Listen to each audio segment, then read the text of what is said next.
है जो कि पुलिस अधीक्षक को आपने शिकायती पत्र दिया। सर, मेरा नाम करुणेश पांडे है और मैं नगर पंचायत निचलौल हररेडी का स्थायी निवासी हूँ। मैं पुलिस अधीक्षक महाराजगंज को तहरीर देने आया था इस संदर्भ में कि हमारी जान मान की खतरा है और हमारे स्थानीय जो विधायक है प्रेमसागर पटेल, उनके घोषित अपोषित जो गुंडे गुर्गे हैं, उनके जो समर्थक हैं, उनके द्वारा हमको मारने की साजिश पूरी की जा रही है।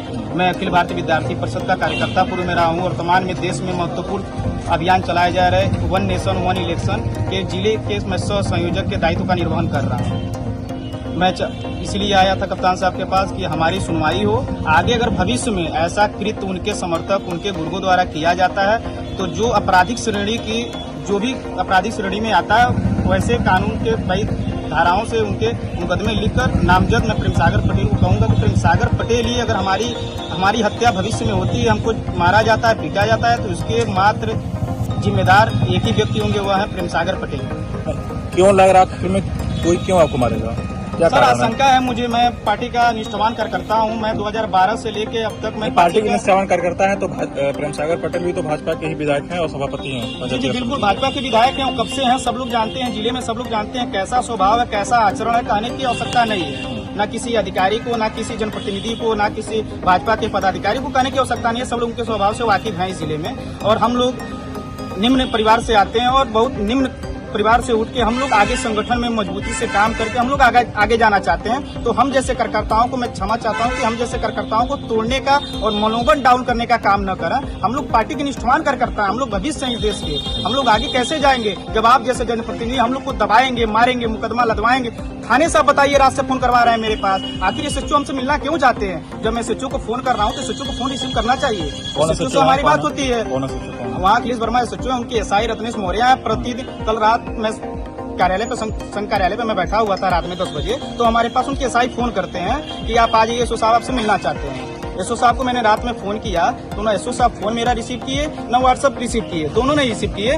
मैं फिर हमारा स्टेटस सीन कर रहे हैं SHO साहब, लेकिन रात को फोन नहीं उठ रही है SHO साहब की। फिर अभी आपके सामने आपने देखा मैं SP कार्यालय आया हूँ और कप्तान साहब से मैंने मिला जिले पे, और उनके SI जो है रत्नेश मौर्य फिर फोन किए थे, आप थाने पे आए, आप कारण बताएं मैं आऊंगा। भाई, आप पुलिस हमको कारण बताएगी, प्रशासन हमको कारण बताएगी, मैं थाने पे जाऊंगा।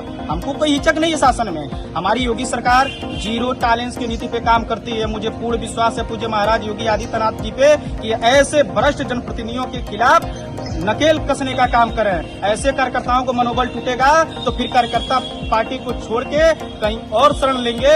हम जैसे कार्यकर्ता आगे जाना चाहते हैं। हमारा मनोबल ऐसे जनप्रतिनिधि को बढ़ाना चाहिए, यहाँ के लोगों को बढ़ाना चाहिए कि हम लोग देश के भविष्य हैं। हम लोग पैसा खाने पे दलाली, हम लोग बालू माफिया, हम लोग गिट्टी माफिया नहीं है। हम किसी को आरोप नहीं लगा रहे हैं कि आप चोर हैं, लेकिन अपने आप को आप भ्रष्ट चोर समझ रहे हैं। तो आपकी मानसिकता है, हमारी मानसिकता नहीं है। मैंने नामजद किसी भी पोस्ट से हमारा कोई मतलब नहीं है, ना मैं उनको किसी व्यक्ति विशेष को मैंने कुछ कहा है, लेकिन वो षड्यंत्र कर रहे हैं। स्थानीय जैसे उनके समर्थक वैसे हमारे भी समर्थक है। थानेदार के माध्यम से धमकाया जा रहा है। हमको थानेदार के माध्यम से प्रतिदिन नहीं धमकाया जाता, लेकिन कल रात से प्रेशर उनके SI द्वारा, जो हमारे पास रिकॉर्ड है, उनके SI द्वारा बार कारण बताइए, कारण क्या है कि कोई आपको मारना चाह रहा है?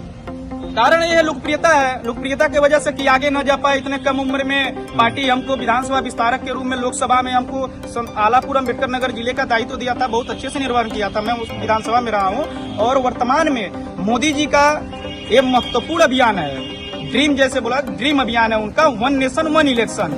उस अभियान के मैं जिले के सह संयोजक के दायित्व पर कार्यरत हूँ और ईमानदारी से अपना काम कर रहा हूँ। मुझे पूर्ण विश्वास है भारतीय जनता पार्टी हमारे साथ खड़ी है, हमारे सारे लोग हमारे साथ खड़े हैं। हमको मनोबल डाउन करने की आवश्यकता नहीं है, लेकिन ऐसे जनप्रतिनिधि बार बार प्रेशराइज करेंगे, मुकदमा लादने को धमकी देंगे, जेल भेज देंगे। ऐसे हजारों उदाहरण है, ऐसे हजारों उदाहरण इसी जिले में। धर्मात्मा निषाद जैसे कार्यकर्ता जो सिस्टम से लड़ नहीं पाते हैं, आत्महत्या कर लेते हैं, लेकिन हम लोग सिस्टम से लड़ने वाले व्यक्ति, हम लोग आत्महत्या नहीं करेंगे। हम लोग किसी जनप्रतिनिधि से नहीं डरेंगे। हारा वही जो लड़ा नहीं। हम लोग वैसे लोग हैं, वैसे विचारों पे चलने वाले लोग। पुलिस अधीक्षक से मिले, उन्होंने कहा? पुलिस अधीक्षक से मैंने मिला, उनका आश्वासन था कि करुणेश आप निश्चिंत हो कि आप पढ़ाई करो, जो भी काम करते हो अपने संगठन पार्टी का काम करो, ठीक, आपके पास कोई साक्ष्य हो तो आप मुझे दो, लेकिन अगर साक्ष्य नहीं है, ऐसा आपको महसूस होता है, लगता है कि आपका कोई पीछा कर रहा है, आपको कोई जान से मारने का प्रयास कर रहा है, तो आप एक रिकॉर्डिंग करो, रिकॉर्डिंग मुझे दो। वैसे जैसे आपराधिक श्रेणी की जो आती है उसमें मैं कार्रवाई करूंगा। तो मैंने किया। 5 मिनट